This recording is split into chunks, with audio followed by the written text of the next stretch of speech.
Wayne.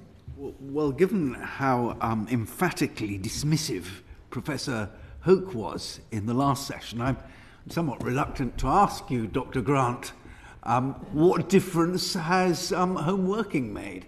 Oh yes, so I undertook a study during 2021-2022, and we interviewed, it was a qualitative study, so it's very in-depth. We looked at 24 employees, we looked at 5 employers and around 7 or 8 stakeholders. So it was a small-scale study, but we had a variety of different disabilities and also neurodivergence as well. So it was a very specific study in this area. We also did follow-up to that in a quantitative study with around 600 employees responding to that. And yes, so remote working was actually found overwhelmingly to be a very positive accommodation for this group of people. They said it improved their quality of life.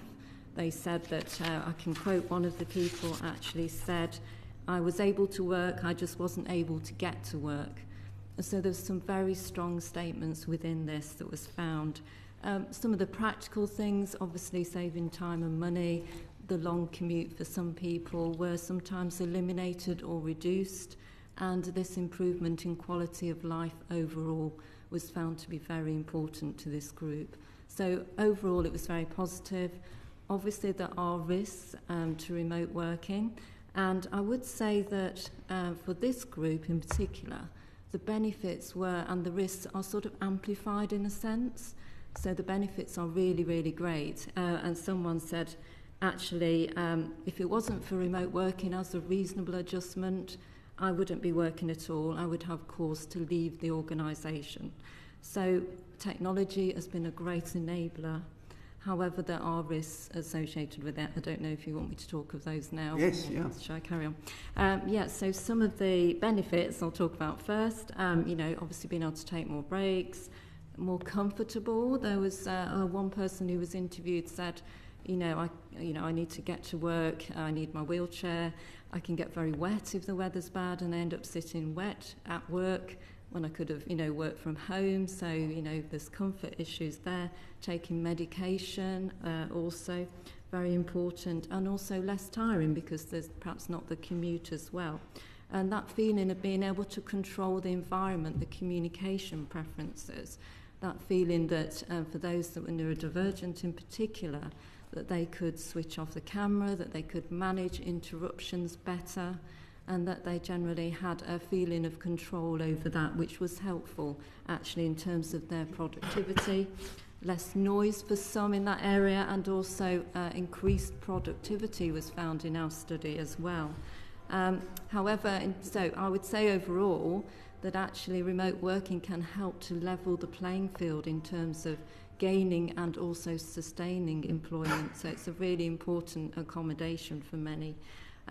Obviously, not everybody gains the benefits from that. Some people preferred to go into work, some people needed that peer support, and so there were very much differences in what we found. And we would say that actually, and I think this was talked of earlier as well in the previous panel, that it is not a not one-size-fits-all approach. There needs to be line manager support, there needs to be that conversation. Professionals such as occupational health need to be involved so that it helps work through that on an individual level. And I would say in terms of actual risks, if I may, sometimes working when sick, presenteeism can be an issue for all remote workers, but maybe is amplified for this group in particular who want to take, can actually pace themselves longer and also may have therefore a longer working day as a result of that. But we did find in our study that productivity is related to positive coping. So when positive coping strategies are in place, that can be really helpful too. Some reported a lack of motivation, which can happen to anyone who's remote working, to that sort of feeling of loneliness and social isolation, which can be amplified for this group. So I think care needs to be taken to increase networking skills and actually digital skills and digital resilience indeed around remote working.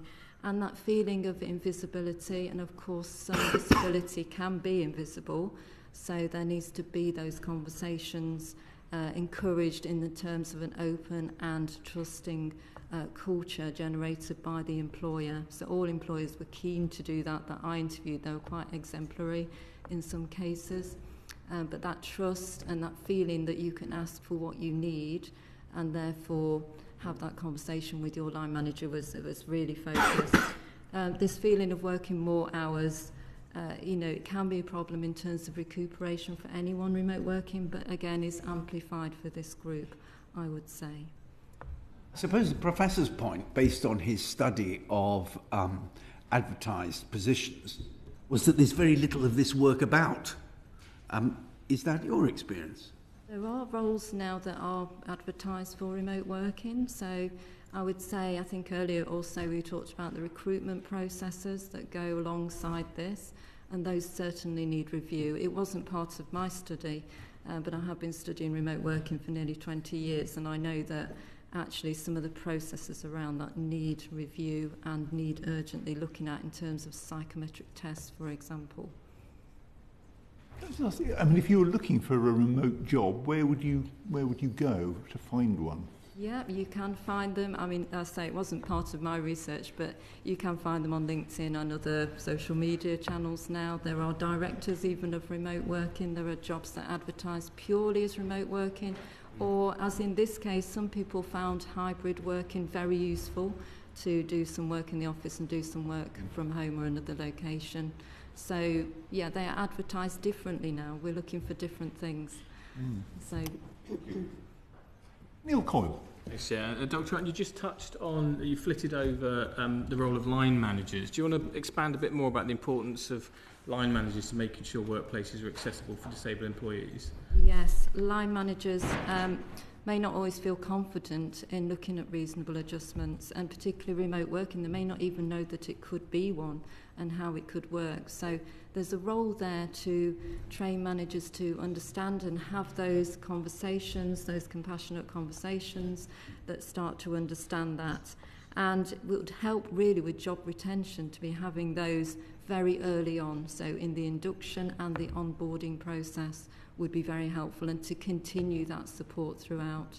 I'm looking to develop a line manager toolkit for this group of remote workers, and I think that will help. It will help those conversations and those questions to be asked.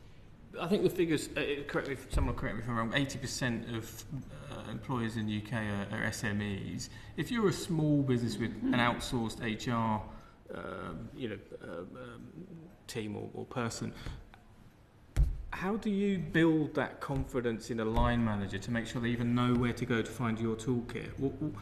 Is there a need to expand awareness in this sector? And where does the government sit in this? You're developing a toolkit. The FSB used to have some fantastic resources. Should it be a DWP role? Is it a purely private sector role?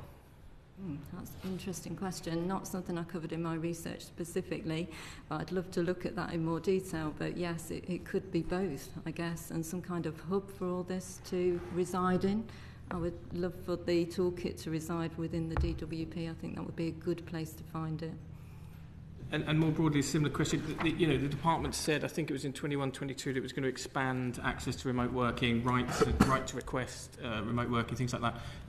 Any discernible success in that? And is there a role for better supporting employers and especially the individual line manager to be confident in having these discussions and know what options are able to be put on the table? I think if no one else is going to say anything, I think the one thing to, there was a conversation earlier about the fact that, remote work is very popular for everyone. I think the more we emphasize it, the more the discrimination is going to come in to frustrate things. So in our study, we looked at remote work specifically. So we looked at job ads that had remote work to see if when you applied to that, if you would see lower discrimination, and we didn't. So, it's not going to be the panacea, I think, that, people typically push. I think, it's a very nuanced thing that requires a lot of coordination across both workers and employers. And so, it's definitely something that I think is promising, but I think the discrimination is still going to be there as well in that sector. We did find quite a bit of stigma around asking for this as an accommodation as well. It's not easy to ask for. It's got easier following the pandemic, but it's certainly still a little bit stigmatised to request it. And if employers knew there was potential cost benefits of retaining disabled employees, I mean, whose role is it to make sure employers are aware of that issue and ensure that reasonable adjustments are better understood by employers and especially at line manager level? Anyone? Sorry, I know we presented evidence in relation to self-employment, disability entrepreneurship, but if I may, because I also do work in the employed arena, and where this falls down, if somebody does actually get through the elements that you've spoken about and actually are in work, or they acquire a health condition while they're in work, it's that manager employee disclosure which is critical. It's critical. So for those managers to become expert as part of their role, and if they're an SME, obviously this is challenging because they may have a membership, so for example to FSB or something similar, excuse me, which has a cost to it, and they'll have access to that remotely. If it's a larger company, the responsibility of the HR team to make sure that people are expertly trained so that when that situation arises, because that's where it falls down, that they as an individual in their professional skills are able to do that, so that they know not only what to do in that situation, but more importantly, how to actually contact somebody so that the right support is in place. And it's done in a way that doesn't damage that relationship, because that's kind of the nuance of this, that suddenly a line manager is thinking, how am I going to get the work done I need to get done, what's it going to cost me, etc. And suddenly that person starts to feel disempowered, and that whole downward spiral comes into play. So I would say it's really important to have, whether it's SME or larger, that role of that manager has to be professionally trained to deal with this. Okay. And is there a role for government in expanding the training for line managers to better understand these issues on a no cost to employers to make sure that the government meets its own target of disability employment? I think so, and also with voluntary regulators, because interestingly what we've seen one of the biggest moves in this within the banking and financial sector, who, and I'm digressing a little bit into the entrepreneurship element, when people are facing barriers to accessing finance, that the voluntary regulator was the organisation that was able to step in, create a safe space for the banking and financial institution to have all these conversations, and they've provided some excellent guidance and really practical ways that the banking sector can respond to this. And so, is there a place in this for voluntary regulators to have some role to play in this? Sorry, who was it has provided that? You said the Lending Standards Board. The Lending Standards Board. Right.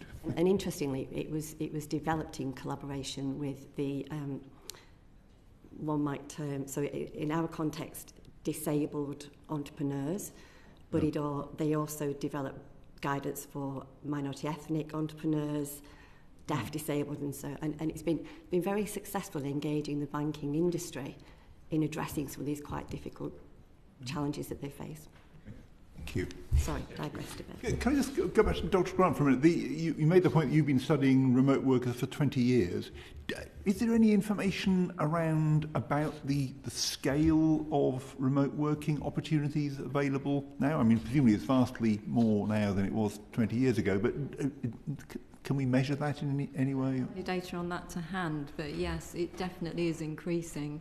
So employers are quite keen now to look at different styles of working, but of course it does come with the benefits and risks associated with it. And I would just like to add on the disclosure point as well, that for neurodivergence, sometimes this is still quite hidden and people don't always come forward or know how to come forward. And particularly I think for women that may still be hidden for quite some time and maybe the entirety of their working life. So there are some issues around feeling able to disclose, particularly for that group, and also for the more invisible disabilities around mental health. So, thank you.